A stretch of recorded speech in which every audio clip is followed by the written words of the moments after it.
dalam rukun Islam Pak, kita mendengar, kita lihat bahwasanya rukun Islam yang ketiga itu adalah membayar zakat. Jadi setelah mengucap syahadat, melaksanakan sholat, membayar zakat. Setelah itu puasa dan haji. Namun kenyataannya kebiasaan orang bersedekah itu mereka hanya sekedar sedekah infak, menyumbang. Tidak pernah berpikir tentang bahwa itu ada zakat sebagai kewajiban kita dalam rangkaian rukun Islam itu. Apakah mereka tidak tahu atau bagaimana sehingga mereka tidak pernah berpikir untuk ada istilah zakat untuk penghasilannya, untuk hasil usaha dagangnya dan lain sebagainya. Penjelasannya. Itu masalah sikap masyarakat ya. Ya khususnya masyarakat Muslim, masyarakat Islam, sikapnya terhadap perintah zakat. Ya kita nggak suudon ya. Kita nggak suudon, mereka tahu apa tidak, kita kan nggak ngerti. Mereka tuh sudah ngerti apa tidak kan kita juga nggak. Kalau dibilang nggak ngerti ya kita juga nggak bisa, dibilang ngerti ya kita juga nggak tahu kan, kita nggak ngerti itu. Hanya intinya begini,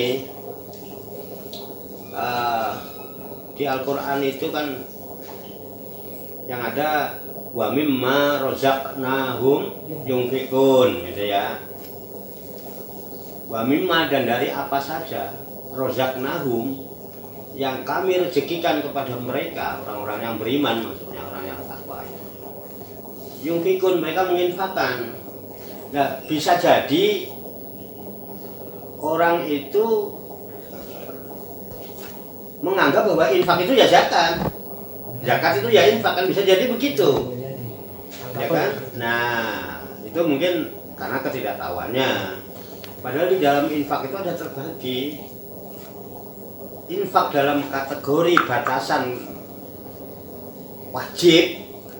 Ya, kalau ada kategori batasan wajibnya, itu infak juga, tapi namanya zakat. Hukumnya jadi wajib kan, fardu. Kalau infak kan jadi sunnah. Ada lagi yang sunnah, lagi ada yang sedekah.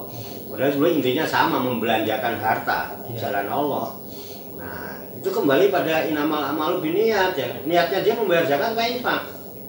Kalau membayar zakat ada kategorinya gitu kan, ada aturan-aturan yang diatur dalam syariat, itu ada dalam bingkai ilmu fikih. Bab zakat itu ada. Bahkan ada nisab, ada haul gitu ya nantinya kalau di fikih.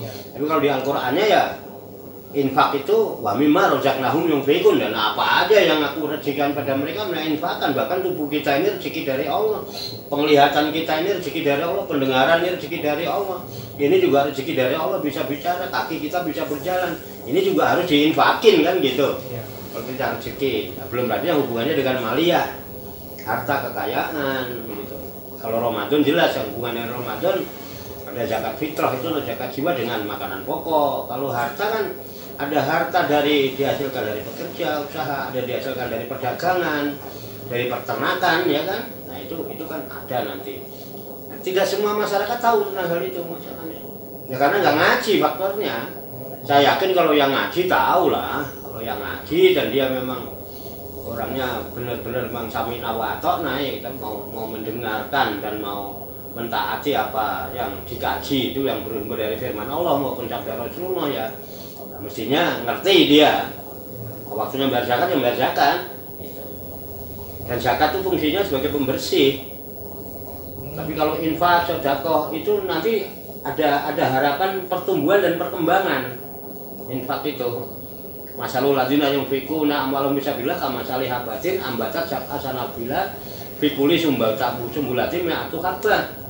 Wallahu yudaifu liman yasha wallahu wasi'un alim.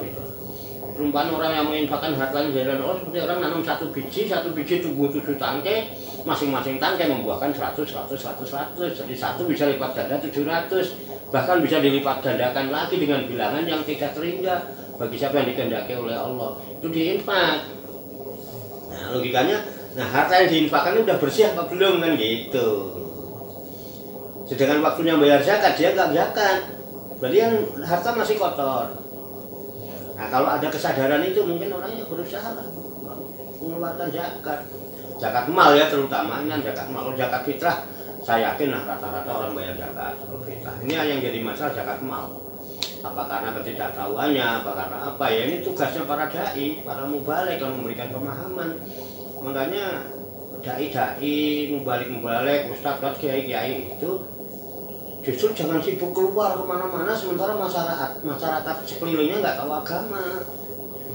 Mesti di mana kita bumi kita pijak, cobalah berdakwah di situ, berikan kesadaran lingkungan, lingkup RT kayak yang muslim itu mestinya. Nah, kita kan orang sibuknya keluar semuanya, tetangga sendiri nggak keurus, bahkan kadang-kadang keluarga sendiri kagak kopenan, banyak yang begitu, kira-kira begitu. Jadi ya kalau yang nggak ngaji nggak ngerti itu zakat mal itu, mayoritas nggak ngerti. Bahkan ada yang diidentikan kok bayar zakat mal itu nunggu Ramadan, berarti karena hitungannya nggak terikat dengan Ramadan, terikat pada kepemilikan.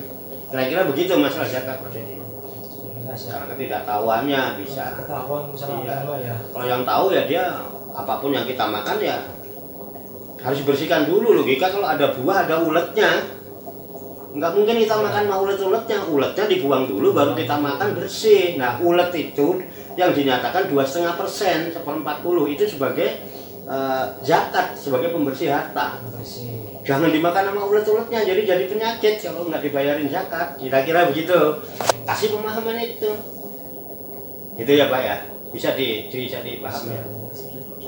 Bisa membersihkan harta yang kita makan supaya bebas dari segala macam. Iya, nanti diinfakkan juga udah bersih. Tiga. Ya cukup jelas penjelasannya tadi. Iya.